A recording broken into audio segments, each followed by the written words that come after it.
நரகம், சொர்க்கம், இறைவன், கடவுள், தூதர், மெசஞ்சர் இது எல்லாமே என்னன்னு காட்டுறதுக்கு தான் தொடர்ந்து நான் வீடியோ போட்டுட்டு வரேன்.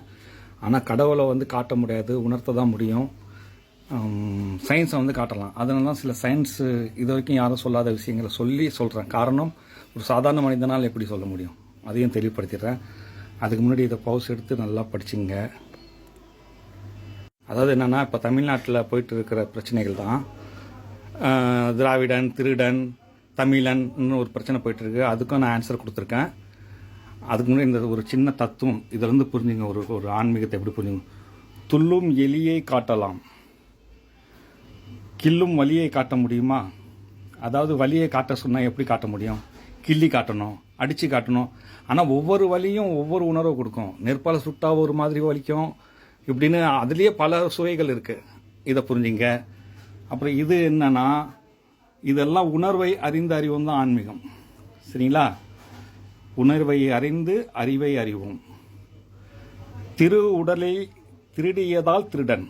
திரு எல்லோருக்கும் மாம்டேட் உடலை திருடி தான் பரிமாணம் பெற்று வந்தாங்க. அப்படி அது கிடைச்சது தான் நம்மளுக்கு இந்த உடம்பு. இன்னைக்கு நம்மள்ட்ட இந்த உடம்பு இருக்குன்னா பல உயிர்களின் உடம்பு இது. உடலை திருடியதால் திருடன், திருவிடம் நாம் பெற்றதால் திராவிடன். அதில் திராவிடன் போட்டுட்டு கீழே போட்டுக்கோமா, நட கட உள் இல்ல. அந்த இல் மட்டும் இருக்குன்னு அர்த்தம், இல்லைன்னா இல்லைன்னு அர்த்தம். அதையும் புரியுங்க. அப்புறம் தமிழ் உள்ள அறிவை கொடுத்தால் தமிழன், தமிழ் பேசி வளர்த்ததால் தமிழன், தமிழ் மொழி. தமிழ் வாழ்க, திருடன், திராவிடன் அப்படின்னு போட்டிருக்கேன். இதில் என்னென்னா, எனக்கு யாரும் ஹெல்ப் பண்ணுறதில்ல, நான் தனியாகவே செய்கிறதுனால ரொம்ப இதுதான். ஒருத்தன் கேமரா பிடிச்சிக்கிட்டு சூப்பராக பண்ணணும். பார்ப்போம். இப்போ நான் பதிவு பண்ணிடுறேன் பேசிக் மட்டும். இப்போ நான் ஏற்கனவே சொல்லியிருந்தேன், இருந்தாலும் இன்னொரு தடவை சொல்லிடுறேன். நியூட்டனுக்கும் மாம்டேட் தான் அந்த அறிவை கொடுத்தாங்க. எல்லாருக்கும் மாம்டேட் அறிவை பதிவு பண்ணிட்டு போகிறாங்க. உடல் அனுப்பி வச்சிடுறாங்க. இங்கே உடல் அறிவு ரெண்டு வேலை செய்யுது. அது போன வீடியோவில் கூட உங்களுக்கு புரியும். உடல்னா என்ன, அறிவுனா என்ன, உயிர்னா என்னன்னு. சரி, ஓகே. இது நியூட்டன் என்ன சொன்னாருன்னா, சூரியன் தன்னுடைய சக்தியால் இதெல்லாம் மற்ற கிரகங்களும் கண்ட்ரோல் பண்ணி சுற்றிக்கிட்டு வருது. அப்போ அது கிராவிட்டி பவரில் அப்படின்னு சொன்னதும் ஒரு கேள்வி வந்துச்சு. அது கிராவிட்டி பவரில் இழுக்குதுன்னா எல்லாத்தையும் இழுத்துக்கணும்னா ஏன் இவ்வளோ தூரம் தான் தள்ளிட்டு சுற்றிட்டு இருக்குன்னு சொன்னார். அந்த ஒரு இது நம்பிட்டு இருந்த கால மக்கத்தில் அப்புறம் ஆல்பர்ட் ஐன்ஸ்டீன் என்ன சொன்னார்னா, இல்லை, இதுக்கு ஸ்பேஸ் இருக்குது, இப்படி பேஸ் இருக்குது. அந்த பேஸ் இருக்கிறனால அதை நிறைய கொண்டு அந்த இடத்துல அப்படியே சுற்றிட்டு வருது அப்படின்னு அவர் சொன்னார். இப்போ நான் இது எது ரெண்டும் தப்பு. நான் மூணாவதாக என்ன சொல்கிறேன்னா, ஸ்பேஸும் கிடையாது, எதுவுமே கிடையாது. ரெண்டு புஷ்ஷிங் பவர் இருக்குது, தள்ளும் சக்தி. இந்த தள்ளும் சக்தினால இது ஒரு இடத்துல கண்ட்ரோலாக நின்று மொத்த பிரபஞ்சம் இப்படி தான் இயங்கி கொண்டு இருக்குது. அப்புறம் சூரியனுக்கு உள்ள ஒளி, நட்சத்திரத்துக்கு ஒளி, எல்லா ஒளிகளுக்கும் சுய ஒளி கிடையாது. இன்னொன்று சயின்ஸ் என்னன்னா, நீங்கள் பார்க்குற இந்த இருள், டார்க் மேட்டர், இப்படிலாம் நம்ம பார்க்குற இந்த பிரபஞ்சத்தில் எந்த டார்க்கு எந்த இதில் எல்லாமே ஒளி தான். நம்ம இது வரைக்கும் நம்ம இந்த இருளை பார்க்கவே இல்லை. அந்த ஒரிஜினல் இரவை பார்க்க போனால் உண்மை இரவு அது பார்க்கவே முடியாது. அதை பார்க்க போனால் நம்மளே இல்லாமல் போயிடுவோம். அதாவது நம்மளே இறைவனாக மாறிடுவோம். அந்த அளவுக்கு அது இருள். அது பார்க்கவே முடியாது.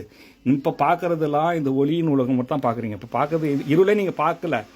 நைட்டு கூட ராத்திரின்னு வருதில்ல, அது கூட ஒரு பூமி நிழல் தான் தவிர அதுவும் ஒரு ஒளி தான். அதாவது இருளே கிடையாது. இருளை இது வரைக்கும் யாரும் பார்த்ததே கிடையாது. அது பார்த்தா நம்ம அந்த நொடியை கறந்து போயிடுவோம் அந்த இருளில். அப்படி ஒரு இரவு அது. இதுதான் இந்த ஆன்மீகம். நான் உங்களுக்கு சிம்பிளாக புரிய வைக்கிறேன். ஸோ இதெல்லாம் ஏன் இவ்வளோ பண்ணுறேன்னா, மாம்டேட் 10ஆம் அவதாரம் எடுத்துட்டாங்க என் மூலமாக. அவங்க உங்களுக்கு உணர்த்துறாங்க, நம்ம எல்லாரும் மாம்டேட் பிள்ளைகள். நீங்கள் படும் இதுக்கு மரணத்துக்கு அப்புறம் நீங்கள் நம்பலன்னா பரவாயில்ல. ஒரு வேளை மரணத்துக்கு அப்புறம் நீங்கள் நரகத்தை அனுபவிச்சுன்னா நீங்கள் மட்டும் தான் அனுபவிக்க போறீங்க. அவங்க வழியை அவங்கவுங்க அனுபவிப்பாங்க. அவங்களுக்கு தான் அந்த வழியோடு தெரியும். ஏற்கனவே வழியை அனுபவிச்சு தான் வந்திருக்கோம். ஆனால் தாய் வயிற்றில் மறந்துட்டோம். ஸோ அடுத்தது உள்ளவங்களுக்கு அவங்க மெசேஜ் கொடுக்குறாங்க. அதுதான் இந்த வீடியோ. இன்னொன்று, இப்போ உதாரணத்துக்கு நான் ஒரு உதாரணம் சொல்கிறேன். நான் இப்போ என்ன பண்ணி இந்த வீடியோவில் என்ன பண்ணிட்டு இருக்கேன்னா, அதாவது நீங்கள் ஒரு ஹைவேல நிற்கிறீங்க, ஒரு 300 கிலோமீட்டர் ஸ்பீடில் ஒரு வண்டி உங்களை கடக்குது. இல்லை அந்த ரயில்வே இதில் ரயில் டடன்னு போகுமே, இப்போ நான் சொல்கிறேன் அந்த ரயிலுக்குள்ள கடவுள் இருக்கிறாரு, அந்த ரயிலுக்குள்ள இறைவன் இருக்கிறான் இப்படின்னு நான் சொன்னேன்னா நீங்கள் என்ன சொல்லுவீங்க? அதெல்லாம் மனுஷங்க தான் இருக்கிறாங்க. நான் கேட்பேன், நீ பார்த்தியா? நான் சொன்னேன், நீ பார்த்தியா? யாரும் பார்க்க முடியாது, அது அவ்வளோ வேகத்தில் போயிடுச்சு. இப்போ நான் என்ன சொல்கிறேன், சரி ஓகே பார்க்க முடியாதுல்ல, நான் உங்களுக்கு காட்டுறேன். என்கிட்ட அதை விட 2 மடங்கு வேகமாக போகிற கார் இருக்குது, நீங்களாம் உட்காருங்க. அந்த காரோட வேகத்தில் நான் கொண்டு போகும்போது உங்களை நான் காட்டுவேன் அப்படின்னு சொல்லிட்டு உங்களை காரில் உட்காந்து ஏறத்தை வச்சு அந்த காரோட வேகத்தை பிடிச்சி நான் அதில் தான் உங்களுக்கு இறைவனை எல்லாத்தையும் காட்ட போகிறேன். அந்த இல்லை என்ற இறைவனை நான் காட்டிட்டேன். அதை நீங்கள் அது எப்படி பார்க்கலான்னு கூட என்னால் அதை உணர்த்த முடியும். சரிங்களா? அதையும் நீங்கள் பார்க்கலாம். ஸோ இது எல்லாம் காட்டணும்னா எதுக்கு? அது எல்லாராலையும் பார்க்க முடியாது. யாருக்காவது ஒருத்தவங்களுக்கு தான் ஒரு சக்தி கிடைக்கும். இளையராஜா மாதிரி என்னால் இசை அடிக்க முடியாது. இப்போ நான் பார்க்குற பேசிக் விஷயம் இளையராஜா பார்க்க முடியாது. அவர் இசையை பார்த்துட்டு இசையை கடவுள் சொல்கிறாரு. அந்த இசை எப்படி உருவாகுது, அது எங்கேருந்து, அதோட உருவம் என்ன, இது எல்லாமே என்னால் காட்ட முடியும். அந்த இசையின் உருவத்தை காட்ட முடியும். அதுவும் ஒரு உயிர் தான். அந்த உயிர் இனத்தை காட்ட முடியும், அது என்ன வேலை பண்ணிட்டு இருக்குன்னு. அப்படிலாம் நிறையா சயின்ஸ் இருக்குது. ஏன் சயின்ஸ் சொல்கிறேன்னா, சயின்ஸ் என்றைக்கு இருந்தாலும் ஒரு நாள் கண்டுபிடிச்சிடும். ஆனால் கடவுள் நம்ம மரணத்து போய் தான் பார்க்கணும், இருக்கா இல்லையா. நான் அப்புறம் மறுபடியும் விவசாயி வரணும். அதனால தான் நம்ம முக்கியமாக அந்த முஸ்லீம் மக்களை தவிர மற்றவர்கள் யாராவது நரகத்துக்கு போனாலும் என்னுடைய வீடியோ கை கொடுக்கும். அது அந்த அந்த பயணம் எப்படி இருக்க போகுது, நீங்கள் அதுலேருந்து மறுபடியும் எஸ்கேப் ஆகி திரும்ப எப்படி மனசுனா பொறுக்கணும், இதெல்லாமே நான் பதிவு பண்ணிட்டு இருக்கேன். கொஞ்சம் உளறல் மாதிரி தான் இருக்கும். இருந்தாலும் இதில் யோசிக்க வேண்டிய விஷயம் நிறையா இருக்குது. எல்லா விஷயத்தையும் எப்படி பார்க்கணும், எதை உணரணும், நிறைய கணக்குகள் இருக்குது. நம்ம எல்லா விஷயத்துல கணக்கு பண்ணுற மாதிரி ஆன்மீகத்திலையும் நான் ஒரு கணக்கு சொல்லிட்டு இருக்கேன். நான் இது சாதாரண பயணம் இல்லை. இன்றைக்கி நான் மாம்டேடு சொல்கிற அந்த விஷயத்தை நான் ஒரு நேரம் இறைவன் சொன்னேன். இறைவன் அவங்கள சொன்னேன். ஏன்னா அப்போ தான் நான் இந்த பயணம் அது அப்படியே அந்த காட்டுக்குள்ளே பல மரங்களுக்கு நடுவில் பாதை தெரியாமல் மரத்தில் மார்க் போட்டு அது எல்லாத்தையும் நான் வீடியோ பதிவு பண்ணேன். ஒரு மணி ஆன்மீக பயணம். திடீர்னு எனக்கு இவங்க சொன்னாங்க, அவங்க சொன்னாங்கன்னு சொல்லிக்கிட்டு ஒருத்தவங்க காட்டுறாங்களே, அதுவா இல்லை வேற மாதிரி இருக்குமா? இது எப்படி இருக்கும் ரியல் ப்ராக்டிக்கலாக? என்னோட ஃபுல் வீடியோவை பார்த்தோன்னா உங்களுக்கு புரியும். அதெல்லாம் பார்க்கவும் முடியாது, என்னாலே பார்க்க முடியல. காரணம் என்னன்னா, அங்கெல்லாம் தெளிவே கிடையாது. நான் தலைப்பு மாற்றி இதுதான் இறுதின்னு எனக்கே நான் கடைசியாக இந்த 10வது அவதாரம் கல்கி அவதாரம் இந்த பாகம் இப்படி போட போறேன்னு எனக்கு தெரியாது.